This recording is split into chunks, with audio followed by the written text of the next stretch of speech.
ये सवाल देख के बताइए, क्लियरेंस सेल में एक साड़ी जिसकी मार्किंग प्राइस 10,490 है, उसे अब 9,441 रुपए में बेचा जा रहा है, डिस्काउंट बताओ क्या? आप बताइए दुर्गा जी।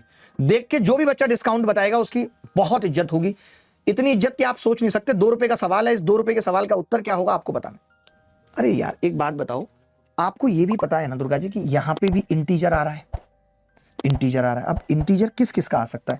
पहले वाले में 10% यानी पहले वाले में 9/10 करना है, तो 10 से 0 कटती इंटीजर आ जाएगा, पहला वाला उत्तर हो सकता है। दूसरे वाले में 82/100 है तो नहीं कटेगा, 2 0 तो आ नहीं रही। 41/50 करूंगा तो भी नहीं कटेगा। ये 3/25 है, 25 से नहीं कटेगा, इंटीजर नहीं आएगा। ये 15% डिस्काउंट का मतलब 17/20, 20 से नहीं कट रहा, इंटीजर नहीं है। तो हम कई बार ये भी देखते हैं कि इंटीजर किस में आ रहा है। अगर इंटीजर नहीं आ रहा है तो फिर कैसे ये इंटीजर में आके बैठा है, सवाल ही नहीं उठता। तो ऐसे सवाल हम ओरल करके निकल जाते हैं, पता भी नहीं चलता। ऐसे कई सारे सवाल क्रमागत छूट वाले आपने देखे हैं। ये सवाल देखे, ये बड़ा अलग सवाल था। जो बच्चा इस सवाल का उत्तर बताएगा उसकी अलग से इज्जत होगी। क्या है सवाल देख लीजिए। राखी ने एक टोकरी, एक बटुआ और एक बेल्ट खरीदी।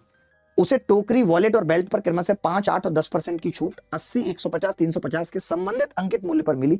उसे कुल राशि का भुगतान कितना किया ये बताना है। कुल राशि का भुगतान कितना किया ये बताना है।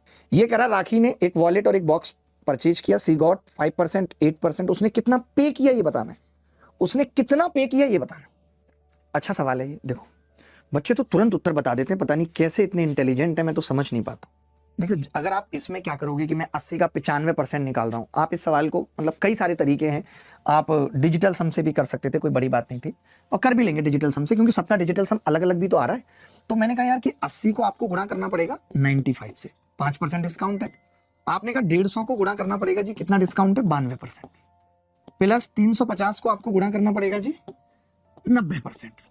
तो मैंने कहा जब डिजिटल सम निकालने की बारी आएगी तो इसका तो निकालेंगे नहीं, क्योंकि 9 आ गया इसमें। तो ये आसानी से 8 पंजे 40 का 4 आ जाएगा, प्लस 15 दूनी 30 का 3, 7 आना चाहिए डिजिटल सम। मैंने कहा 7 किस ऑप्शन में आ रहा है? आपने कहा इसमें नहीं आ रहा, इसमें नहीं आ रहा, इसमें नहीं आ रहा, 7 एक ही ऑप्शन में आ रहा, दैट इज ये। तो हम डिजिटल सम से कर सकते थे। वैसे ही सवाल कोई बहुत मुश्किल भी नहीं था। मैं क्या करता, 80 का 5% 4 रुपए, समझना, 80 का 5% 4 रुपए निकालता, तो ये 76 की हो जाती बस। तो बोलो इसके लिए 76 पे किया होगा। 8% 15 × 120 12 निकालता, यानी ये 138 की हो जाती। फिर उसके बाद 350 का मतलब 10% 35 घटा देता, ये 315 की हो जाती। तो हम जोड़ सकते थे कि कितना आएगा, लेकिन ऑप्शन 2 करीब थे तो बहुत ध्यान से जोड़ना पड़ता, पता चलता हमारा 519 आ गया। यूनिट डिजिट से भी करना संभव नहीं था, यूनिट डिजिट से भी करना संभव नहीं था, बट सवाल अच्छा था।